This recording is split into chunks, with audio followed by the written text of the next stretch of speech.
Hello friends, मैं समिता स्वागत करती हूँ आप सभी का अपने चैनल पर। फ्रेंड्स, आज के वीडियो में हम देखेंगे 38 साइज़ का 4 टक्स बेल्ट ब्लाउज की कटिंग और स्टिचिंग। तो ये मेन फैब्रिक और अस्तर का फैब्रिक लिया है। तो सबसे पहले हम अस्तर के फैब्रिक पर बैक पार्ट का मेजरमेंट लेंगे, उसके बाद हम फ्रंट पार्ट निकालेंगे। तो देखिए, जितनी आपकी चेस्ट है, चेस्ट का 4th पार्ट करना है प्लस 1.5 इंच करते हुए कपड़े को फोल्ड कर लेंगे और फोल्ड को अपनी तरफ करते हुए रखना है। देखिए, इसी तरह से फोल्ड को अपनी तरफ करते हुए रखेंगे और नीचे से एक लाइन ड्रॉ करते हुए सबसे पहले हम कपड़े को सीधा कर लेंगे। देखिए, इसी तरह से कपड़े को एक लाइन ड्रॉ करते हुए सीधा कर लेना है। अब तैयार ब्लाउज की लेंथ मेरी 14 इंच है, तो मैंने 1 इंच बढ़ा कर ली है लेंथ में। आपकी जो भी लेंथ आएगी उसे 1 इंच बढ़ा कर ही लीजिएगा। ये डीप नेक ब्लाउज है हमारा। तो शोल्डर लिया है मैंने 5 इंच, आर्म होल लिया है मैंने 5.5 इंच। स्क्रीन पर दिए हुए मेजरमेंट के अनुसार मैं ये बैक पार्ट की कटिंग कर रही हूँ। आप चाहे तो अपना मेजरमेंट ले सकते हैं। अब चेस्ट हमारा 38 है, तो उसका 4th पार्ट आएगा 9.5 इंच और 1.5 इंच मार्जिन का। ये डीप नेक ब्लाउज है, तो हाफ इंच पर हम ऐसी तिरछी लाइन ड्रॉ कर लेंगे और 1 इंच पर हमें आर्म होल की गोलाई दे देनी है हल्के हाथों से। देखिए, इसी तरह से आर्म होल की गोलाई दे देंगे। अब हमें कमर का मेजरमेंट लेना है। तो कमर हमारी 32 आ रही है, तो उसका 4th पार्ट आएगा 8 इंच। 1 इंच बैक पार्ट की प्लेट्स के लिए और 1.5 इंच मार्जिन का।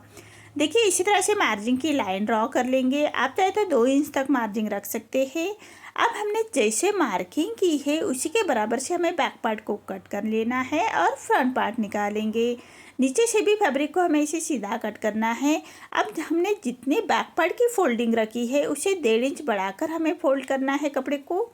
आप चाहे तो ओपन पार्ट भी अपने तरफ करते रख सकते हैं। ये फ्रंट ओपन ब्लाउज है, तो नीचे से कपड़े को सीधा कर लेंगे और बेल्ट ब्लाउज है, तो 1 इंच पर हमें एक लाइन ड्रॉ कर लेनी है और फ्रंट ओपन है, तो फ्रंट साइड में हमें हाफ इंच पर एक लाइन ड्रॉ कर लेंगे। अब दोनों लाइन छोड़ते हुए हमें बैक पार्ट रखना है और as it is back part की हम मार्किंग करेंगे। जैसे हमने बैक पार्ट की कटिंग की है उसी के बराबर से हमें बैक पार्ट की मार्किंग कर लेनी है, लेकिन दोनों लाइन छोड़ते हुए हम बैक पार्ट रखेंगे, उसके बाद हम मार्किंग करेंगे। तो देखिए, इसी तरह से मार्क कर लिया है। अब हमें फ्रंट आर्म होल की गोलाई के लिए फ्रंट आर्म होल की चेस्ट की और आर्म होल की लाइन ड्रॉ कर लेंगे और हाफ इंच अंदर की तरफ लेते हुए फ्रंट आर्म होल की गोलाई दे देनी है हल्के हाथों से। देखिए, इसी तरह से फ्रंट आर्म होल की गोलाई दे देंगे। अब हमें डार्ट के लिए साइड से हाफ इंच बढ़ा लेना है और नीचे से 1.5 इंच बढ़ाते हुए ऐसी हम एक तिरछी लाइन ड्रॉ कर लेंगे। देखिए, इसी तरह से तिरछी लाइन ड्रॉ कर लेनी है। अब जैसे मार्किंग की है उसी के बराबर से हम कट करेंगे। आर्म होल हमें फ्रंट का ही कट करना है, उसके बाद हम डार्ट की मार्किंग करेंगे। नीचे से भी फैब्रिक को सीधा कट करना है। तो अब हम सबसे पहले नेक की कटिंग करेंगे, नेक की मार्किंग करेंगे। नेक विथ में रख रहे मैं 2 इंच और नेक की लेंथ रख रहे मैं 6.5 इंच और नीचे से विथ में 2.5 इंच रखते हुए ऐसा चौकोन बॉक्स तैयार कर लेंगे और नेक का राउंड शेप दे देना है। अब हम बेल्ट की मार्किंग करेंगे। 3 इंच पर हमें बेल्ट की मार्किंग कर लेनी है। देखिए, साइड से भी 3 इंच लेते हैं और सेंटर से भी 3 इंच लेते हुए ऐसे हमें एक सीधी लाइन ड्रॉ कर लेंगे। अब हमें सामने की तरफ बेल्ट का शेप देना है, तो 1 इंच ऊपर की तरफ लेते हुए और विथ में 3.5 इंच पर ऐसे बेल्ट का शेप दे देंगे। देखिए, इसी तरह से हमें हल्के हाथों से बेल्ट निकाल लेना है। अब हम डार्ट की मार्किंग करेंगे। तो डार्ट की मार्किंग के लिए हमें बस्ट पॉइंट निकालना है, तो वो आ रहा है मेरा 10 इंच पर और यहाँ से 3.25 इंच पर लेते हुए हमें ऐसा बस्ट पॉइंट निकाल लेना है। देखिए, अब यहाँ से चारों डार्ट देने हैं हमें 1.5 इंच के डिस्टेंस पर। तो देखिए, सामने का डार्ट 1.5 इंच के डिस्टेंस पर, सेंटर का ही 1.5 इंच, साइड का ही 1.5 इंच और आर्म होल की तरफ का ही 1.5 इंच लेते हुए अब हमें दोनों डार्ट के डिस्टेंस हमारा 2 इंच का होना चाहिए, इसका ध्यान रखिए। देखिए, इसी तरह से सभी डार्ट की हमारी मार्किंग हो चुकी है, डार्ट निकल चुके हैं। अब इसको हमें लाइन ड्रॉ कर लेंगे। तो देखिए, इसे सेंटर का ही डार्ट निकालेंगे, साइड का भी डार्ट की मार्किंग करनी है और आर्म होल की तरफ से 1 इंच सामने की तरफ लेते हुए हमें डार्ट की मार्किंग करनी है। अब दोनों साइड से हमें डार्ट आपको जितना रखना है उतना आप रख सकते हैं। सेंटर का डार्ट हमें 1.5 इंच तक रखना है, तो 1.25 इंच दोनों साइड से लेते हुए हमें सेंटर के डार्ट की मार्किंग करेंगे। अब सभी डार्ट हमें हाफ इंच के डिस्टेंस पर रखने हैं, सिर्फ सेंटर का ही डार्ट हमें थोड़ा बड़ा रखना है। तो देखिए, इसी तरह से डार्ट की मार्किंग हो चुकी है। मैं कोशिश करती हूँ हमेशा इजी मेथड से बताने की। तो देखिए जैसे हमने मार्किंग की है उसके बराबर से हमें सभी पार्ट कट करने हैं। सबसे पहले हम नेक को कट करेंगे और ये फ्रंट ओपन है तो सेंटर से भी हमें कट करना है और बेल्ट अलग कर लेंगे। तो देखिए इसी तरह से कट कर लेना है। बेल्ट को हम ऐसे छाट लेंगे। अब हमें डाट दोनों साइड में बराबर आने के लिए फैब्रिक को ऐसे पलटा लेंगे और पलटाने के बाद एक के ऊपर एक रखते हुए थोड़ा थपथपा लेंगे। अब दूसरे पार्ट में भी हमारे डाट आ चुके हैं, उसको हमें गहरा कर लेना है। तो देखिए इसी तरह से उसको डार्क करते हुए मार्किंग कर लेंगे। अब इसी तरह से हमें मेन फैब्रिक के साथ कट करनी है। सभी पार्ट हमें मेन फैब्रिक के साथ कट करेंगे। तो मेन फैब्रिक कट करते वक्त 1/2 इंच बढ़ाकर ही कट कर लीजिएगा मेन फैब्रिक को। तो देखिए बैक पार्ट मैंने कट कर लिया है मेन फैब्रिक के साथ। अब हमें बेल्ट भी हमने कट किया है और ये पार्ट भी हमने कट किया है।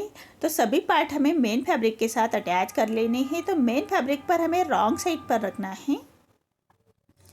मेन फैब्रिक पर रॉन्ग साइड पर रखेंगे और सबसे पहले चारों साइड से हमें मेन फैब्रिक के साथ अटैच कर लेने हैं। तो देखिए इसी तरह से अस्तर के फैब्रिक के बराबर से हमें स्टिच कर लेनी है। तो हाथ से थोड़ा प्रेस करते जाइएगा और सिलाई करते जाइएगा ताकि अंदर की तरफ करिया क्रीज ना रहे, इसका ध्यान रखें। अब अंदर से बराबर से हाथ से प्रेस करते हुए हमें ये स्टिच कर लेनी है। तो इसी तरह से हमें मेन फैब्रिक और अस्तर का फैब्रिक हम अटैच कर लेंगे। अब हमारा जो एक्स्ट्रा हमारा मेन फैब्रिक आ रहा है उसको हमें अस्तर के फैब्रिक के बराबर से ही कट कर लेंगे। तो देखिए इसी तरह से मेन फैब्रिक को हमारा अस्तर के फैब्रिक के बराबर से ही कट करना है। इसी तरह से दोनों साइड के पार्ट हमें ऐसे ही मेन फैब्रिक के साथ अटैच कर लेंगे।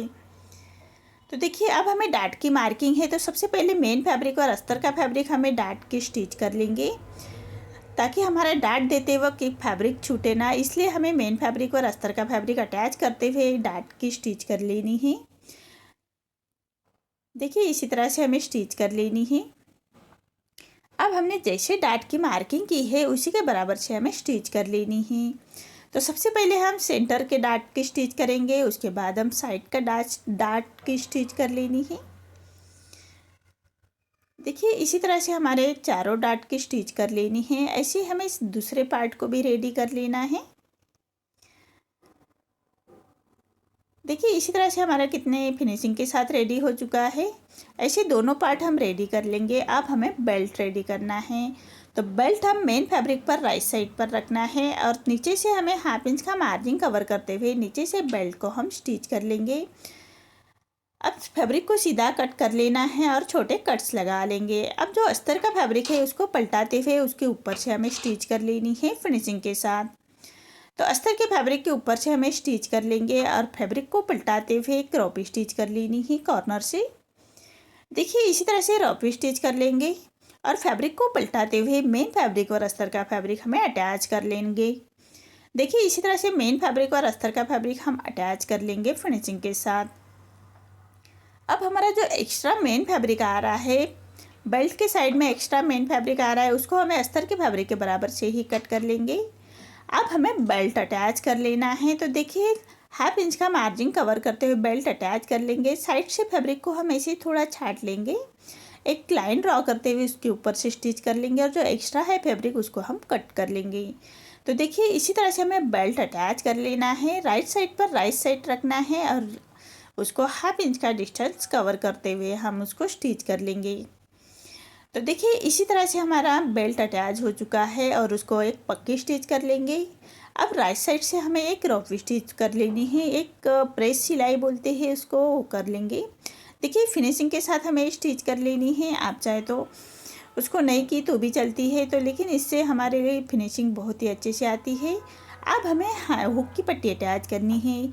तो हुक की पट्टी हमेशा अस्तर के फैब्रिक की ही लीजिएगा और राइट साइड पर रखते हुए उसको हमें हाई हुक की पट्टी के लिए हमने जो 1/2 इंच छोड़ा था उसी मार्जिन को कवर करते हुए पट्टी को स्टिच कर लेंगे और पट्टी को फोल्ड करते हुए इसे हम एक कॉर्नर की स्टिच कर लेंगे।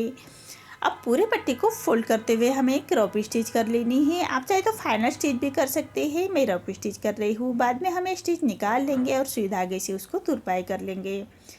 तो देखिए इसी तरह से एक क्रॉप स्टिच कर लेनी है और ऐसे हम पट्टी को कट कर लेंगे। ऐसे हमें दोनों पार्ट रेडी करने हैं। तो दूसरे पार्ट को हमें हाई की पट्टी अटैच करनी है।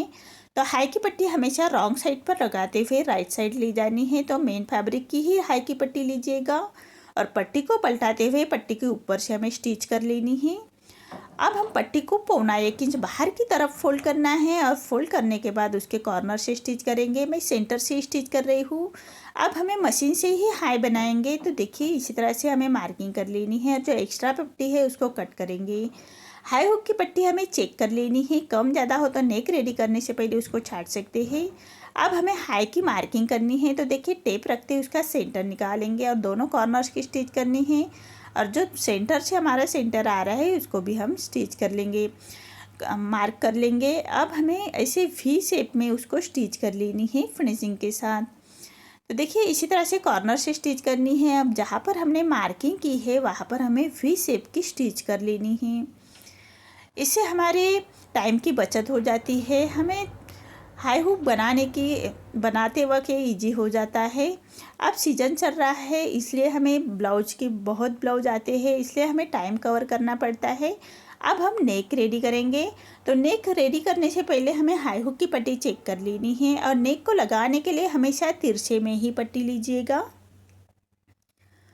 और पट्टी को हमें इसे एक पैर का मार्जिन रखते हुए स्टिच कर लेंगे और पूरे पट्टी को हम ऐसे छोटे कट्स लगाएंगे, सिलाई ना कटे उसका ध्यान रखें। अब पट्टी को पलटाते हुए ऐसे पट्टी के ऊपर से हमें स्टिच कर लेनी है, सिलाई मार्जिन को अंदर की तरफ लेते हुए। अब पट्टी को फोल्ड करते हुए पट्टी के कॉर्नर से स्टिच कर लेंगे। देखिए इसी तरह से पट्टी के कॉर्नर से स्टिच कर लेनी है और जो एक्स्ट्रा हमारी पट्टी आ रही है उसको हम ऐसे कट कर लेंगे। तो देखिए इसी तरह से एक्स्ट्रा पट्टी को हमें कट कर लेना है और पूरे पट्टी को फोल्ड करते हुए क्रॉप स्टिच कर लेंगे। देखिए इसी तरह से पूरे पट्टी को फोल्ड करते हुए क्रॉप स्टिच कर लेनी है। बाद में हमें तुरपाई कर लेंगे। देखिए इसी तरह से हमें दोनों पार्ट रेडी कर लेने हैं। देखिए कितनी फिनिशिंग के साथ मेरे दोनों पार्ट रेडी हो चुके हैं। आपको मेरा ये वीडियो कैसा लगा प्लीज़ कमेंट में बताइए। अगर आप चैनल पर पहली बार आए हैं तो लाइक शेयर ज़रूर करें और चैनल को सब्सक्राइब ज़रूर करें। धन्यवाद।